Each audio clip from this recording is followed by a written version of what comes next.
সেটার কৃতিত্ব আপনি শিবির বলে কি দিবেন না? নাকি আপনার মধ্যে এই কৃপণতা কেন থাকবে যে এরা শিবির, এই জন্য তাদেরকে কৃতিত্ব দিতে চান না? আপনি পারান নাই, সে পারছে। হ্যাঁ, আপনার সহযোগিতা তো অবশ্যই ছিল, কিন্তু সে যে কৌশলটা নিছে সেই কৌশলটা তো আপনি নিতে পারেন নাই। হ্যাঁ, শুনতেছি তো অনেক কথা পত্রপত্রিকা, আপনাদের মিডিয়ার বদৌলতে শুনতেছি 158 জন সমন্বয়কদের মধ্যে প্রায় 108 জন সমন্বয়কই নাকি শিবিরের নেতা বা দায়িত্বশীল ব্যক্তি, বা তাদের যে রোকন বা তাদের যে গুরুত্বপূর্ণ ব্যক্তি শিবিরের 108 জনই যদি এই সমন্বয়কদের 158 জনের মধ্যে 108 জন যদি শিবিরের হয়ে থাকে, তাহলে তো এই আন্দোলন শিবিরে রচনা করছে। আপনাকে তো সেটাভাবে এটা বলতে হচ্ছে। ঢাকা বিশ্ববিদ্যালয়ের ছাত্রদের মধ্যে যারা নেতৃস্থানীয়, তাদের অনেকেই এখন গা ভাষা দিচ্ছে এবং পরিচয় দিচ্ছে আমি শিবিরের সভাপতি, আমি শিবিরের সেক্রেটারি। অথচ এতদিন ছাত্ররা জানতো যে সে সাধারণ ছাত্র প্রতিনিধি এবং এই কোটা বিরোধী আন্দোলনের একজন ক্যাটালিস্ট এবং এই বৈষম্য বিরোধী ছাত্র আন্দোলনের গুরুত্বপূর্ণ ব্যক্তি, নেতা। তো তো এখন এই যে শিবিরের এই যে কৌশলটা, এটা নিয়ে প্রশ্ন এখন দেখা দিছে অনেকের মধ্যে। এখন আপনারা অনেক কথা তো শোনা যাচ্ছে বাজারে, কেউ পক্ষে বলছে, কেউ বিপক্ষে বলছে। আপনি যদি এখন বলেন যে গত 18 বছর যাবৎ রাজনৈতিক দল হিসাবে, মাঠের রাজনৈতিক দল, পার্লামেন্টের ভিতরের রাজনৈতিক দল, কম বেশ সবাই আওয়ামী সরকারের বিরুদ্ধে ছিল, শুধু 14 দল ছাড়া। আমরাও অনেকে, আমরা যদিও মাঠের বিরোধী দলের ভাষায় কথা বলি নাই, কিন্তু পার্লামেন্টে বসে আমরা মানে তাদেরকে ছায়া দিয়ে কথা বলি নাই। এটা তো পত্রপত্রিকা সব জায়গায় রেকর্ড আছে, ইট ইজ রেকর্ডেড, পার্লামেন্টের প্রসিডিংস দেখলেই দেখা যায়। তো তা সত্ত্বেও আমরা কেউই বর্তমান সরকারের টিকিটিও ছিঁড়তে পারি নাই 15 বছরে বা 1.5 যুগ যাবৎ। সমালোচনা করছি, মিছিল মিটিং করছি, তারপরে হরতাল না করি বড় ধরনের সমাবেশ করছি, দেশ বিদেশে ব্যাপক সাড়া জাগাইছি, বিদেশিরা অনেক দৌড়ঝাঁপ দিছে। আমেরিকা যুক্তরাষ্ট্রের মতো দেশ ডাইরেক্টলি ইনডাইরেক্টলি জড়িত হয়েছে, অনেক সাহায্য করছে বিরোধী দলকে, বিরোধী মতকে, সরকারের উপরে অনেক ডাইরেক্টলি ইনডাইরেক্টলি চাপ দেওয়া হয়েছে। তা সত্ত্বেও আমরা এই জগদ্দল পাথর সরাইতে পারিনি। এখন যদি এটা সত্য হয়ে থাকে, ছাত্র শিবির এই বৈষম্য বিরোধী ছাত্র আন্দোলনের ভিতরে ঘাপটি মেরে থেকে মানে এই আপনার বিরোধী ছাত্রের আলখেল্লা পরে, ঠিক আছে, আপনার বৈষম্য বিরোধী ছাত্র আন্দোলনের আলখেল্লা পরে তারা এই আন্দোলনের ভিতরে ঢুকে তারা যে আন্দোলনটা রচনা করে এই সরকারকে হটাইছে, আপনি এটা কি গুরুত্ব দিবেন না? আপনাকে এটা গুরুত্ব দিতে হবে। এই কৌশল তো আপনার আমার মাথায় আসে নাই। রাজনৈতিক দল হিসেবে বিএনপি বলেন, অনেক 5 দল বলেন, 12 দল বলেন, জাতীয় পার্টি বলেন, আমাদের তো এই দলগুলোর তো দীর্ঘ রাজনৈতিক অভিজ্ঞতা আছে। এই দলগুলোর সেই চড়াই উতরাই পার হয়ে এই পর্যন্ত আসছে। অনেক রাজনৈতিক আন্দোলন রচনা করার, মুক্তিযুদ্ধের মতো একটা রাজনৈতিক দল, মুক্তিযুদ্ধ মতো একটা আন্দোলনকে নেতৃত্ব দেওয়ার মতো একটা দলকে বিএনপি,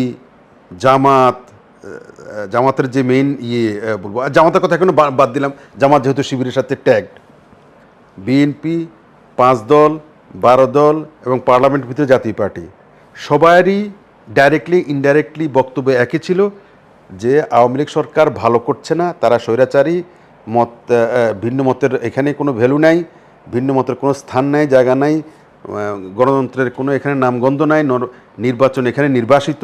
এই সবগুলো তো আমরা কম বেশ বলতাম, আমরা না হয় একটু কম বলছি, সবাই বলছে তো। তারপরেও আমরা এই সরকারকে ঠেকাইতে পারি নাই। উচ্ছেদ তো দূরে থাক, তারা বরঞ্চ আরও বেশি ঝেঁকে বসছে। সেই জগদ্দল পাথর, সেই মনস্টার, সেই এরকম দৈত্যকে হটানোর জন্য এই তরুণ ছাত্র সমাজের মধ্যে কিছু কয়েকজন যে আপনার এই এরকম একটা কি বলবো, এরকম একটা চাণক্য কৌশল, আমি তো বলবো এটাকে চাণক্য কৌশল, যেটা প্রতিষ্ঠিত রাজনৈতিক দল, ক্যাডারভিত্তিক রাজনৈতিক দল বা যারা আন্ডারগ্রাউন্ডে যায় রাজনৈতিক দল, তারা ছাড়া আর কেউ করার সাহস দেখানোর কথা নয়। এই ছাত্ররা, বিশ্ববিদ্যালয় পড়ুয়ার ছেলেরা সেটা দেখাইতে পারছে এবং সফল হয়েছে। একটা সফল রাজনৈতিক আন্দোলনকে রচনা করছে এবং রাজনৈতিক সফলতার গতিমুখ ঠিক করছে এবং সফলতার চূড়ান্ত পর্যায়ে গিয়ে তারা নিতে পারছে। সেটার কৃতিত্ব আপনি শিবির বলে কি দিবেন না? নাকি আপনার মধ্যে এই কৃপণতা কেন থাকবে যে এরা শিবির, এই জন্য তাদেরকে কৃতিত্ব দিতে চান না? আপনি পারান নাই, সে পারছে। হ্যাঁ, আপনার সহযোগিতা তো অবশ্যই ছিল, কিন্তু সে যে কৌশলটা নিছে সেই কৌশলটা তো আপনি নিতে পারেন নাই। সে কৌশলটা তো আপনি নিতে পারেন নাই, আপনার যে ছাত্র সংগঠন আছে তারা নিতে পারে নাই, আপনার যে ছাত্র সংগঠন আছে তারা নিতে পারে নাই, এরা নিছে। সুতরাং আমার মতে বিড়াল কালো কি ধলো এটা জানার বিষয় না, বিড়াল ইঁদুর মারে কি না এটা হলো বিষয়। এখন কে আন্দোলনটা রচনা করছে, সে কি শিবির, সে কি টুপিওয়ালা দাড়িওয়ালা, নাকি আলখেল্লাওয়ালা, নাকি টাই পরাওয়ালা, না পাঞ্জাবিওয়ালা, এটা দেখার বিষয় না। দেখার বিষয় হচ্ছে আমাদেরকে সেই গাছের ফলটা কে পেড়ে এনে আমাদের হাতে দিছে, এটা হলো দেখার বিষয়। সেটা এরা করছে, সুতরাং এদেরকে আপনি এই কৃতিত্ব তাদেরকে দিতেই হবে না। এখন যারা দেখতে না তার চলন বাঁকা। আপনি এখানে তো সামনে যে রাজনীতিটা হবে, আপনি একটু সামনে যে রাজনীতিটা হবে এটা তো পাওয়ার পলিটিক্স। সামনে রাজনীতি হবে ক্ষমতা যাওয়ার রাজনীতি, আপনাকে এটা বুঝতে হবে। তো ক্ষমতা যাওয়ার রাজনীতিতে কে আগায় আছে কে পিছায় আছে এটা ফ্যাক্টর হয়ে দাঁড়াবে। এখন মনে হচ্ছে যেন যে জামাত ক্ষমতার রাজনীতি এগিয়ে যাচ্ছে শনৈ শনৈ, এটা মনে হচ্ছে। এটার পরিণতি কোথায় গিয়ে ঠেকবে সেটা আমি জানি না, আপনিও জানেন না, কিন্তু এটা মনে হচ্ছে বলেই তো আজকে এই শিবিরের যে 108 জন বলা হচ্ছে যে 108 জনই শিবিরের নেতা যারা এই ছাত্র আন্দোলনকে নেতৃত্ব দিছে, তো তাদেরকে অ্যাপ্রিসিয়েট না করে আপনি তাদেরকে নিন্দা করছেন শিবির বলে, যে এবং তাদের নৈতিকতা নিয়ে প্রশ্ন উঠাচ্ছেন। এটার মধ্যে তো কিন্তু তো আছে। কিন্তুটা কি? কিন্তু সে পাওয়ার পলিটিক্স। কারণ আগামী দিনে আপনার রাজনীতিতে প্রতিষ্ঠিত থাকার এবং পাওয়ারে যাওয়া না যাওয়ার বিষয় এখানে জড়িত। এই জন্যেই আপনি এটা আপনার গাত্রদাহ হচ্ছে, নাহলে অন্য কোনো কারণে গাত্রদাহ হইতো না। আজকে যদি শিবির জামাত যদি মানে আগামী দিনে পাওয়ার বিডার হিসেবে আবির্ভূত না হইতো, তাহলে নিয়ে মাথা ঘামাইতো না, কেউ মাথা ঘামাইতো না। আপনি এই জামাত শিবিরকে রক কাটা জামাত শিবির বলার কোনো যৌক্তিকতা নেই। এই জামাত শিবির অনেক পোড় খাওয়া একটা রাজনৈতিক দল। তারা বাংলাদেশে একটা বিএনপি, জাতীয় পার্টি, এমনকি আওয়ামী লীগ, যখন আওয়ামী লীগ ভালো ছিল বা ভালো থাকবে, একটা অপরাপর মেইন স্ট্রিম রাজনৈতিক দলের মতোই একটা রাজনৈতিক দল। পার্থক্য একটাই, এরা ইসলাম নিয়ে বেশি ঘাটাঘাটি করে, ইসলামের পলিসিকে নিয়ে বেশি প্রায়োরিটি দিতে চায়, মুসলমানদের স্বার্থ নিয়ে বেশি তারা চিন্তাভাবনা করে, ইসলামটাকে প্রায়োরিটি দিয়ে ইসলাম প্রতিষ্ঠিত হোক এটা চায়।